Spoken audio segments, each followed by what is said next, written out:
USA के अंदर दो तरह के सेमेस्टर्स होते हैं, एक आपका फॉल सेमेस्टर होता है और एक आपका स्प्रिंग सेमेस्टर होता है। मैं यही कहूँगा कि आपका जो जीपीए है वो एटलीस्ट आपका 3.5 3.6 से ग्रेटर होना चाहिए। तो आपने जब अपना एरिया आइडेंटिफाई कर लिया कि मैं इस एरिया के अंदर मेरा इंटरेस्ट है, फिर आपने यूनिवर्सिटीज़ पिन पॉइंट करनी शुरू करनी है। फॉर एग्जांपल आपको मास्टर्स का इंटरेस्ट कंप्यूटर साइंस में हो सकता है, प्रोग्रामिंग के अंदर हो सकता है, मैथमेटिक्स के अंदर हो सकता है। बेसिकली जीआरई और जीमैट के अंदर क्या फ़र्क है कि जीआरई जो है वो ज़्यादा साइंस इंजीनियरिंग कोर्सेज़ के लिए फोकस्ड होता है, तो जीमैट वो आपकी आर्ट्स और या आप कह लें कि जी लिबरल आर्ट्स, ह्यूमैनिटेरियन आर्ट्स, आपकी बिजनेस जैसे कि एमबीए की डिग्री हो गई। रिसर्च बेस्ड डिग्री के अंदर आपका जो रेज्यूमे है उसके अंदर हाईलाइटेड ज़्यादा चीज़ें ऐसी होनी चाहिए कि जैसे आपने शॉर्ट कोर्सेज़ किए हों, आपने कोई रिसर्च की हों या आपके कोई पब्लिश्ड आर्टिकल्स हों। डू नॉट यूज़ AI और ChatGPT to make your statement of purposes.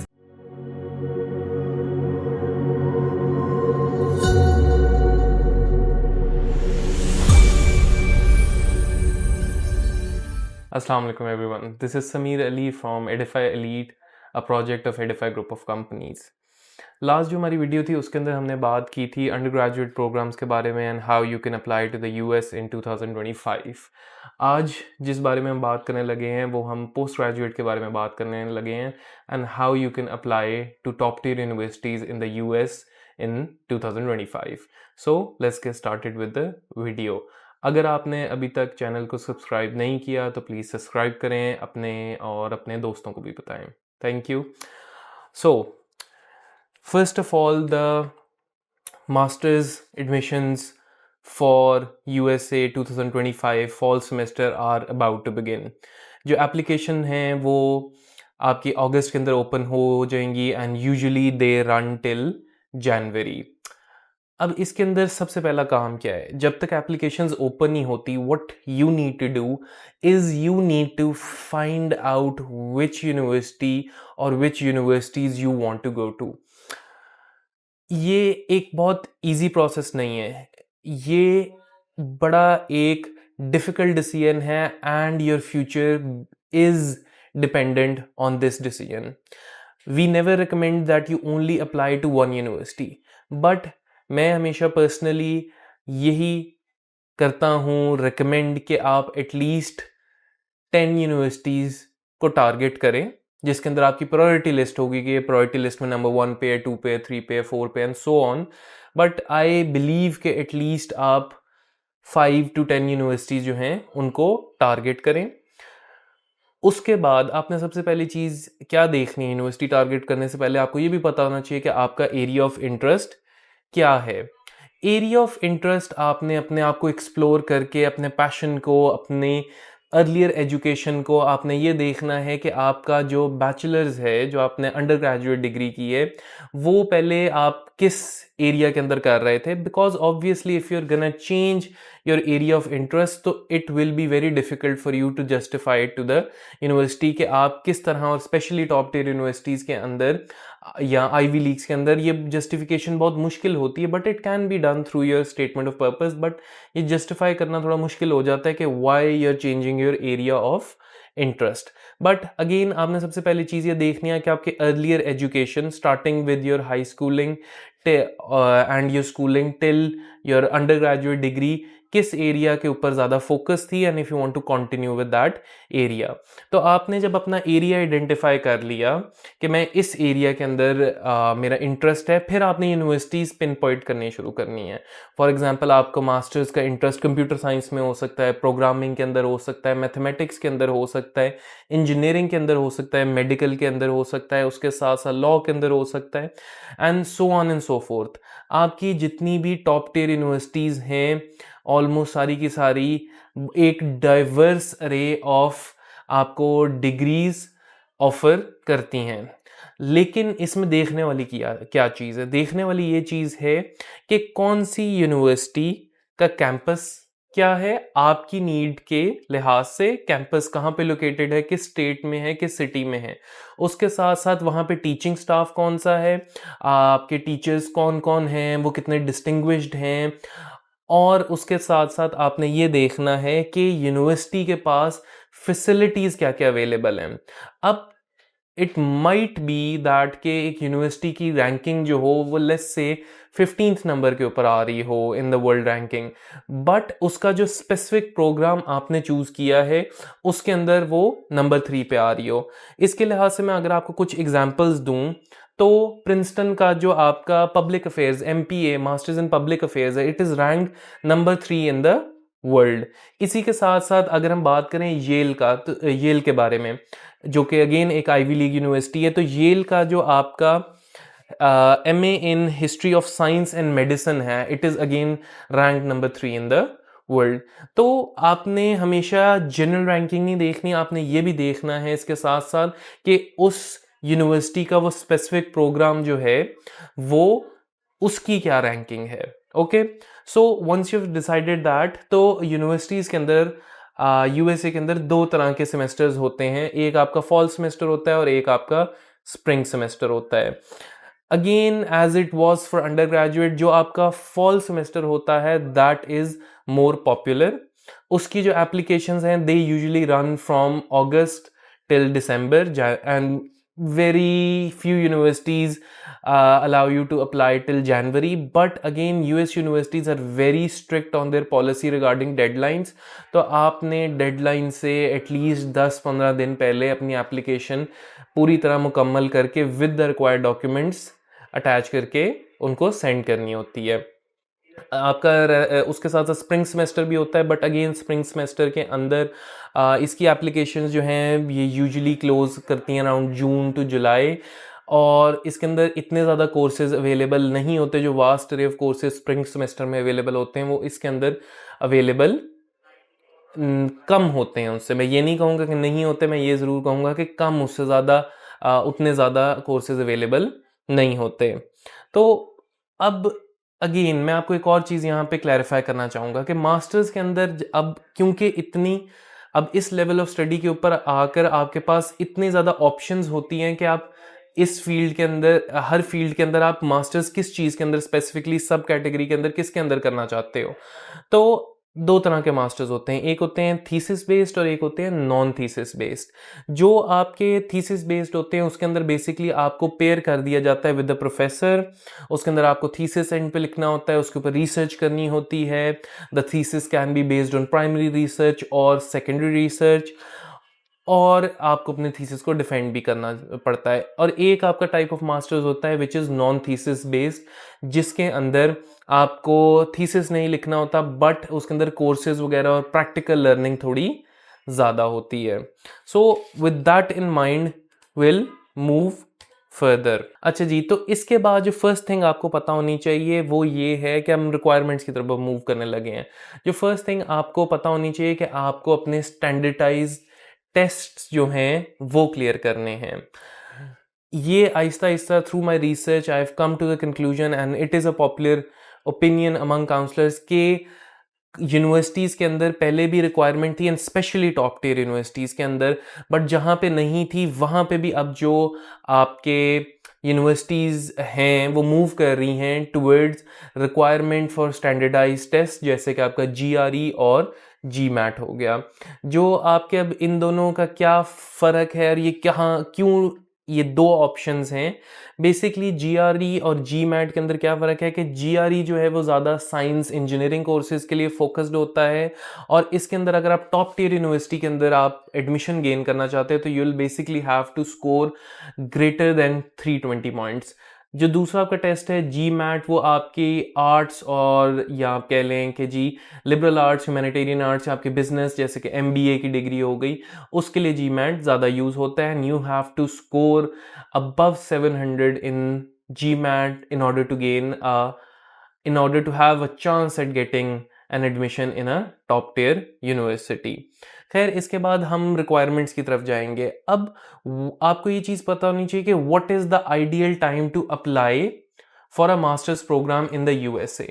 तो as it is with undergraduate programs, आपको मास्टर्स के अंदर भी at least 1 year prior, as soon as you enter your final year of undergraduate, तो आपको अपने application process के ऊपर वर्क शुरू कर लेना चाहिए, और अपनी एप्लीकेशन जो है वो शुरू कर लेनी चाहिए। तो रिक्वायरमेंट्स क्या होती हैं? अब आप ये सबसे पहली चीज़ पूछेंगे कि जी आ, हमारे पास तो फाइनल डिग्री नहीं है, तो देर इज़ नो रिक्वायरमेंट कि आपको फाइनल डिग्री प्रेजेंट करनी होती है। अदर देन आपको जब वो नहीं आपके पास फाइनल डिग्री, तो उसका ऑल्टरनेटिव क्या है? यूनिवर्सिटीज़ क्या रिक्वायर करती हैं? यूनिवर्सिटीज़ जो हैं वो रिक्वायर करती हैं आपकी evaluation from a third party, and usually जो है वेस एवेल्यूएशन है वो यूज़ होती है। वेस बेसिकली एक प्लेटफॉर्म है जो असेस करता है आपका academic background in order for universities to better understand your education prior to applying to the university, कि आपने यूनिवर्सिटी से पहले जो भी एजुकेशन की हुई है, they make a report and basically presented to the university, कि यूनिवर्सिटी ये बेटर अंडरस्टैंड कर सके कि आपके एजुकेशनल बैकग्राउंड क्या रहा है। Now again if we are focusing on top tier universities, तो एक चीज़ इनहेरेंटली आप लोगों को पता होनी चाहिए कि yes, top tier universities and yes, Ivy Leagues do require academic excellence.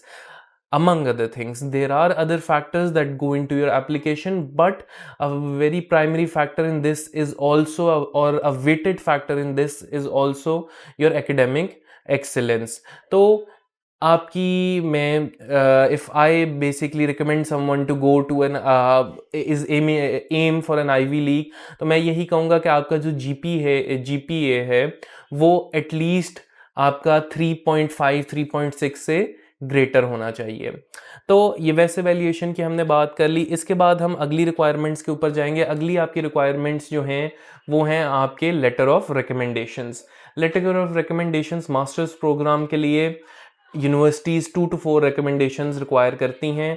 जो रिक्वायरमेंट्स हैं वो आपके प्रोफेसर्स के थ्रू भी आ सकते हैं, आपके सुपरवाइजर्स के थ्रू भी आ सकते हैं, and if you have any job experience तो it can come through that organization या that business या जो भी आपके बॉस थे उसके थ्रू आपकी वो recommendation आ सकती है। Now the thing to understand in this is that कि आपकी जो letter of recommendation है वो जितने आपके ज़्यादा distinguished या जितने आपके अच्छे टीचर्स के थ्रू आएगी, जितने वो आपको प्रेज करेंगे, उतना आपके लिए बेटर है। या if you are sending a recommendation through company which you worked in, जितनी अगर फॉर एग्जांपल वो कंपनी MNP है तो उसका इम्पैक्ट डिफरेंट होगा rather than a company which is only operating in a small city और लोकली। तो there are lot of factors which go into your documents जो आपने या letter of recommendations जो आपने यूनिवर्सिटी को सेंड करने हैं।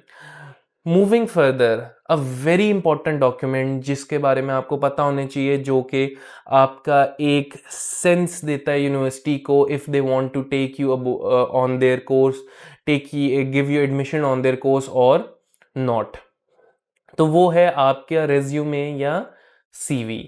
आपका जो रेज्यूमे है, let's say for example you are applying for a research based degree, तो रिसर्च बेस्ड डिग्री के अंदर आपका जो रेज्यूमे है उसके अंदर हाईलाइटेड ज़्यादा चीज़ें ऐसी होनी चाहिए कि जैसे आपने शॉर्ट कोर्सेज किए हों, आपने कोई रिसर्च की हों, या आपके कोई पब्लिश्ड आर्टिकल्स हों।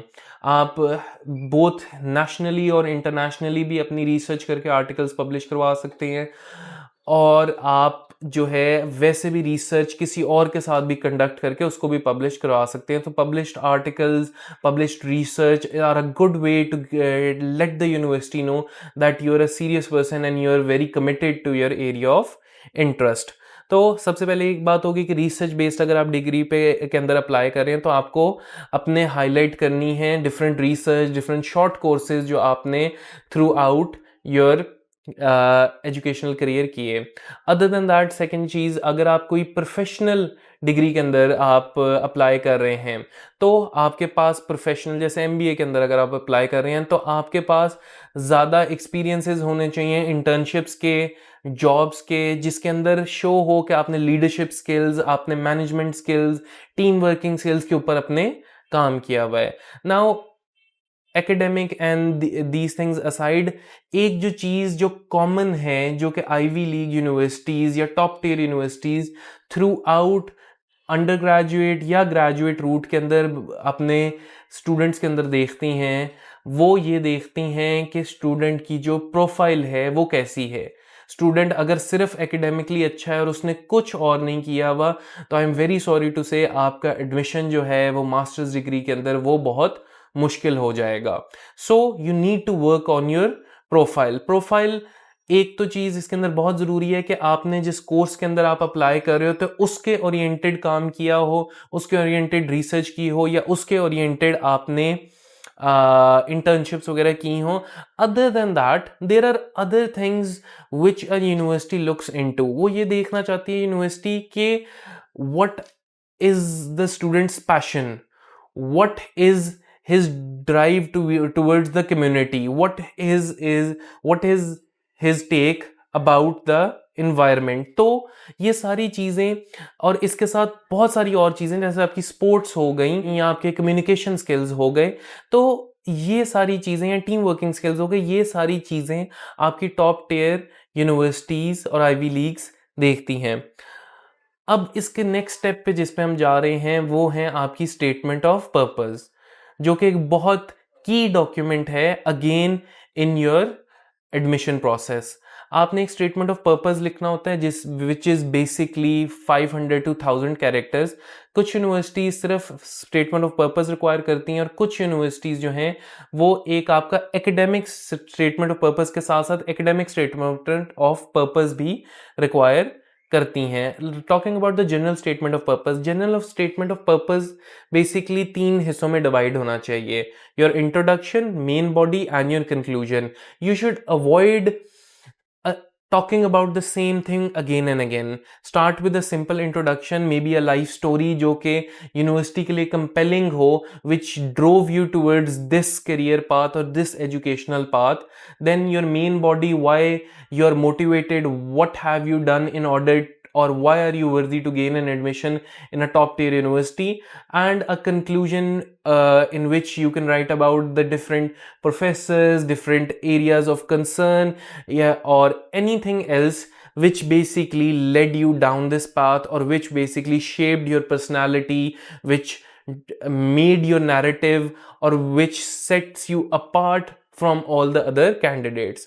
अगर यूनिवर्सिटी आपसे रिक्वायर करती है एकेडमिक स्टेटमेंट ऑफ पर्पस, तो एकेडमिक स्टेटमेंट ऑफ पर्पस के अंदर आपने rather than telling more about your self, आपने एकेडमिक स्टेटमेंट ऑफ पर्पस के अंदर ये बताना है, it is usually used for research based degrees, के how this degree or how this masters is going to help the general community society in the sense कि इस जो आपकी रिसर्च है इसका पर्पस क्या है और इसका बेनिफिट क्या होना है, इस बारे में बात होगी। इस बारे में आप उसके अंदर लिख सकते हैं कि इस एरिया के अंदर एक लैक है, या मैं जिस कंट्री से हूँ वहाँ पे लैक है, या मैंने ये चीज़ फील की तो इसको हम किस तरह चेंज कर सकते हैं, और my research would set a different tone for this area of research या दिस एरिया ऑफ कंसर्न आप कह लें। खैर ये हमने बात कर ली। अगेन इसके अंदर जैसे मैंने लास्ट वीडियो के अंदर कहा था, again and again gonna say कि do not use AI or chat GPT to make your statement of purposes, क्योंकि यूनिवर्सिटीज़ के पास ऑलरेडी ऐसे सॉफ्टवेयर्स होते हैं जो ये डिटेक्ट कर लेते हैं, and it is a big no no, और आपकी एप्लीकेशन जो है वो वहीं पे रिजेक्ट हो जानी है if the university finds out that you are using any of the AI tools. तो आपके स्टेटमेंट ऑफ पर्पसेस की बात हो गई, लेटर ऑफ रिकमेंडेशंस की बात हो गई, आपके CV रेज्यूमे की बात हो गई। अब ये सारा कुछ जब हमने बात कर ली तो will move towards the end. अब हम मूविंग टूवर्ड्स द एंड, हम इसके अंदर थोड़ा सा मैं जिक्र करूंगा, but I will make a full video on this as well.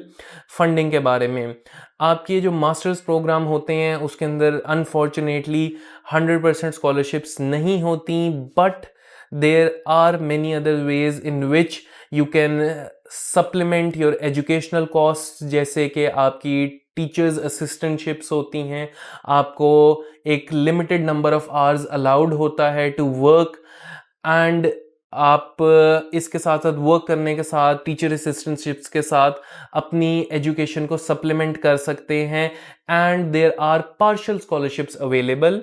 In top tier and Ivy League universities आपके गवर्नमेंट की तरफ से ग्रांट्स आते हैं जिनको आपको चेक करना पड़ता है time to time, and you need to apply in them in order to gain a grant और अ स्कॉलरशिप, जिसके थ्रू आपकी जो एजुकेशनल कॉस्ट है वो थोड़ी सी कम हो जाएगी. On an ending note, I hope you enjoyed the video. There are a lot of factors that go into your admissions into master's degree in US and top tier universities.